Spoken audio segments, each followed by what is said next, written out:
تو اس کا یہ مطلب نہیں ہے کہ سارے لوگ برے ہیں. اگر ایک کلاس کے سارے بچے فیل ہو رہے ہو تو پھر آپ سمجھیں گے نا کہ شاید ٹیچر ہی خراب ہے, کہ وہ ٹیچر نہیں پڑھا پا رہا ہے. تو اگر آپ کی ساری حکومتیں فیل ہو رہی ہیں تو پھر کہیں نہ کہیں مسئلہ تو اور ہے نا. حکمرانی آپ کی ناقص ہو گئی ہے, تو حکمرانی کو بہتر کرنا ضروری ہے. اس پاکستان میں آدھا پاکستان سرسوں کا ساگ اور مکئی کی روٹی کھاتا ہے, لیکن کمال ہے کہ سرسوں کا جو ہائیبریڈ سیڈ ہے کنولا, وہ ہم پیدا نہیں کر سکتے. جو اچھی جابز ہوتی ہیں ان کے پاس ہوتی ہے جو انگریزی بولتا ہے. جو آپ کو کنٹرول کرتے ہیں ایلیٹس, وہ گھر میں بھی انگریزی بولتے ہیں. یہ بات سمجھیے آپ.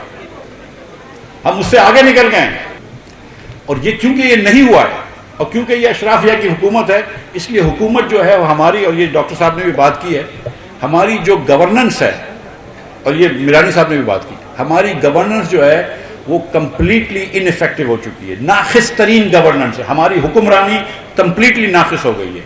کوئی ہماری حکومتیں, اور میں کسی ایک حکومت کی بات نہیں کر رہا, آپ دیکھ لیجیے اس صدی کے اندر ہمارے پاس مارشل لا رہا ہے, پرائم منسٹر سسٹم رہے ہیں, ہائیبرڈ رہا ہے, پیپلز پارٹی رہی ہے, پی ٹی آئی رہی ہے, پی ایم ایل این رہی ہے, پی ڈی ایم رہی ہے, سب کچھ رہے ہیں. ہر چیز دیکھ لی آپ نے, ایک چیز نہیں دیکھی آپ نے, بہتری نہیں دیکھی آپ نے.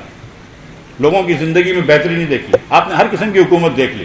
یہ بات تو مانتے ہیں کہ نہیں مانتے آپ؟ تو ہم کو $6 بلین کا تیل ملیشیا سے اور انڈونیشیا سے خریدنا پڑتا ہے. 1800 ارب روپے کا تیل خریدنا پڑتا ہے, جو ہم کھانے پینے کا تیل ہوتا ہے. ہم سب دال کھاتے ہیں شوق سے, چنے کھاتے ہیں شوق سے, چنا اور دال بھی ہم امپورٹ کرتے ہیں. ہم ایگریکلچر کو آگے ہی نہیں لے کر. صرف ہم کاٹن کا نیا سیڈ لے آئیں جینیٹکلی ماڈیفائڈ, تو کاٹن کی پروڈکشن بڑھ جائے گی. ہم ہندوستان سے کاٹن ہو گیا, رائس ہو گیا, کپاس ہو گئی, کین ہو گئی, شوگر کین ہو گئی, ہم چاروں میں کم پیداوار کرتے ہیں پر ایکڑ. صرف مکئی میں ہم ان سے آگے ہیں, باقی ہم سب چیزوں میں پیچھے ہیں. جو چیزیں ہماری اسپیشلائزڈ ہیں, جو ہم بہت زیادہ پیدا کرتے ہیں, تو کیوں پیچھے ہیں؟ اور آپ زمین تو اور نہیں بنا رہے, زمین تو آپ کی اتنی ہے, لیکن لوگ آپ بنا رہے ہیں. اگر یہ والا مردم شماری ٹھیک ہے تو ہمارے یہاں 90 لاکھ بچے پیدا ہو رہے ہیں. اگر پچھلی مردم شماری ٹھیک تھی تو ہمارے یہاں 55 لاکھ بچے پیدا ہو رہے ہیں. آپ سوچیں 55 لاکھ بچے بھی اگر پیدا ہو رہے ہیں, اور 55 بچوں پہ ایک ٹیچر چاہیے, تو آپ کو 1,00,000 نئے ٹیچر چاہیے پاکستان میں, 1,00,000 نئے کلاس روم چاہیے. کیا آپ کے پاس وسائل ہیں؟ تو ظاہر ہے کہ پھر آدھے بچے جو ہیں وہ کلاس میں نہیں جاتے, آدھے کچھ مر جاتے ہیں, کچھ کلاس میں نہیں جاتے. 65% بچے تو میٹرک میں جاتے ہی نہیں ہیں, کچھ پرائمری اسکول تک جاتے ہیں. پاکستان کے اندر اگر یہ سینسس صحیح ہے تو پاکستان کانگو کے بعد نمبر 2 ہائیسٹ پاپولیشن ریٹ ہے. اگر یہ سینسس صحیح نہیں ہے, پچھلا والا سینسس صحیح تھا, ہم صرف 2.4% سے گرو کر رہے ہیں, پھر بھی پاکستان کے اندر ایوریج پاکستانی خاتون جو ہے اس کو بنگلہ دیشی خاتون سے دگنا زیادہ بچے پیدا ہوتے ہیں, سری لنکن خاتون سے 3 گنا زیادہ بچے پیدا ہوتے ہیں. اور یہ میری بہن کو پتا ہوگی کہ آدھی پریگننسیز یہاں پہ انوانٹیڈ ہوتی ہیں.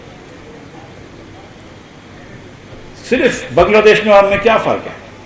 انہوں نے صرف عورتوں کو تعلیم دی ہے, صرف عورتوں کو تعلیم دی اور کچھ بھی نہیں. بنگلہ دیش کے اندر ایک ڈکٹیٹوریل کرپٹ گورنمنٹ ہے اور کوئی نیچرل ریسورسز نہیں, لیکن کیونکہ انہوں نے ان کی عورتوں کو تعلیم دے دی, وہ عورتوں نے کام کرنا شروع کرا گھر کے باہر, خود بخود بچوں میں بھی وقفہ بڑھ گیا, اور جب وہ باہر کام کر رہی تھی تو گارمنٹ سی کے دنیا میں ایکسپورٹ کر دیا. ہم یہ نہیں کر سکتے, ہم عورتوں کو تعلیم نہیں دے سکتے, ہم تو کسی کو بھی تعلیم نہیں دے سکتے, لیکن بچوں کو خاص طور پہ تعلیم نہیں دیتے. کچھ اس میں ہماری ثقافتی غلطی بھی ہیں, لیکن دوسرے مسلمان ملک ہیں, جارڈن ہے, ایجپٹ ہے, بنگلہ دیش ہے, انہوں نے کیسے کرنی کنٹرول؟ ہم اکیلے تو مسلمان نہیں ہیں. اگر انہوں نے کر لی اپنی کنٹرول پاپولیشن, ہم وہ نہیں کر سکے. حکومت انفیکٹو ہے اس لیے نہیں کر سکے. دیکھیے اس ملک میں ہر سال, اب پتہ نہیں کہتے ہیں کہ 55 لاکھ بچے ہیں, 90 لاکھ بچے ہیں, لیکن ہر سال آپ کو 5 سال پہلے کی بات ہے کہ ہر سال آپ کو 18 لاکھ نوکریاں چاہیے تھی to keep the in employment, کم از کم 18. اب اس وقت سمجھ لیجیے کہ آپ کو ہر سال 30 لاکھ نئی نوکریاں پیدا کرنی ہیں. 30 لاکھ نئی نوکریاں پیدا کریں گے تو ہر پاکستانی جو جوان ہو جاتا ہے, جو پڑھ لیتا ہے, اس کو نوکری مل جائے گی. 30 لاکھ نئی نوکریاں کرنی ہیں. اب اس 30 لاکھ نئی نوکری کا آپ ڈویژن کر سکتے ہیں کہ یار اس کو 15 لاکھ پنجابی ہو جائیں, 7 لاکھ سندھی ہو جائیں, 5 لاکھ پشتون ہو جائیں, 2 لاکھ بلوچ ہو جائیں, اور پھر اس کو اس ڈویژن کر سکتے ہیں. لیکن آپ کو کم از کم 30 لاکھ نوکریاں پیدا کرنی ہوتی ہیں. ہم 30 لاکھ نوکریاں پیدا نہیں کر سکتے. لنگوسٹک ایشو یہ ہے ہی نہیں ہے کہ پنجابی کون بولتا ہے, سندھی کون بولتا ہے. لنگوسٹک ایشو پاکستان میں جو لینگویج ڈفرینس ہے وہ انگریزی بولنا اور نہ بولنے والا ہے. جو اچھی جابز ہوتی ہیں ان کے پاس ہوتی ہے جو انگریزی بولتا ہے. جو آپ کو کنٹرول کرتے ہیں ایلیٹس, وہ گھر میں بھی انگریزی بولتے ہیں. یہ بات سمجھیے آپ. ہم اس سے آگے نکل گئے. آپ جو مسائل لے کے نا اس سے آگے نکل گئے کہ Pakistan is control by English speaking elite. English جو ہے وہ انگریزی زبان گیٹ کیپنگ کا اور اس سے کوئی ایتھنیسٹی کی تمیز نہیں ہے، ہر قسم کی ایتھنیسٹی. یہ پاکستان ایلیٹ کنٹرولڈ ہے. آپ سیاسی فیملیز دیکھ لیجئے، فیملیز میں چل رہا ہوتا ہے، لیکن سیاست کو چھوڑ دیں آپ ایک منٹ کے لیے.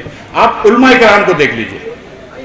علماء کرام جو ہوتے ہیں وہ بھی خاندان میں چلتے ہیں. میں پیروں کی بات نہیں کر رہا ہوں کہ چلو پیر نے کسی کو گدی دے دی. جو علماء کرام ہوتے ہیں جن کا پیری سے تعلق نہیں ہوتا، تو وہ بڑے جو عالم ہوتے ہیں ان کا بیٹا چھوٹا عالم ہو جاتا ہے، پھر ان کا بیٹا عالم ہو جاتا ہے. تو ہم تو علماء بھی اس میں خاندانوں میں چلاتے ہیں، وکیل بھی خاندان میں چلتے ہیں، جج شپ بھی خاندان میں چلتی ہے، اور وہ ایلیٹ خاندان ہوتے ہیں.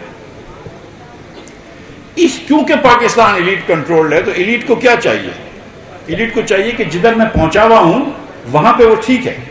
اگر آپ آلریڈی حیدرآباد شہر کے سب سے امیر آدمی ہیں تو آپ بولتے ہیں ٹھیک ہے یار کوئی مسئلہ نہیں.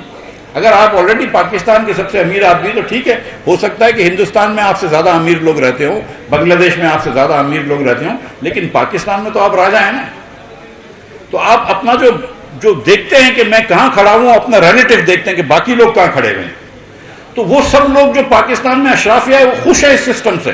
وہ سسٹم ان کے لیے صحیح چل رہا ہے، وہ اس سسٹم سے خوش ہیں. وہ چاہے کوئی زبان بولتے ہوں لیکن وہ اس سسٹم سے خوش ہیں، کیونکہ اس سسٹم سے ان کو بینیفٹ مل رہا ہے، اس سسٹم سے ان کو پیسے مل رہے ہیں، اس سسٹم سے ان کو پاور ملتا ہے، اس سسٹم سے ان کو نوکریاں ملتی ہیں. یہ سسٹم کس کو چینج کرنا چاہیے؟ یہ سسٹم ان غریب لوگوں کو چینج کرنا چاہیے کہ جن کے پیر میں جوتی نہیں ہے. یہ سسٹم اس غریب آدمی کو چینج کرنا چاہیے کہ جس کے بچے کو تعلیم نہیں ملتی. یہ سسٹم اس غریب آدمی کو چینج کرنا چاہیے کہ جس کے بچے کے پاس کھانا نہیں ہے. یہ سسٹم اس غریب عورت کو چینج کرنا چاہیے کہ جو آئرن ڈیفیشنسی میں ہے.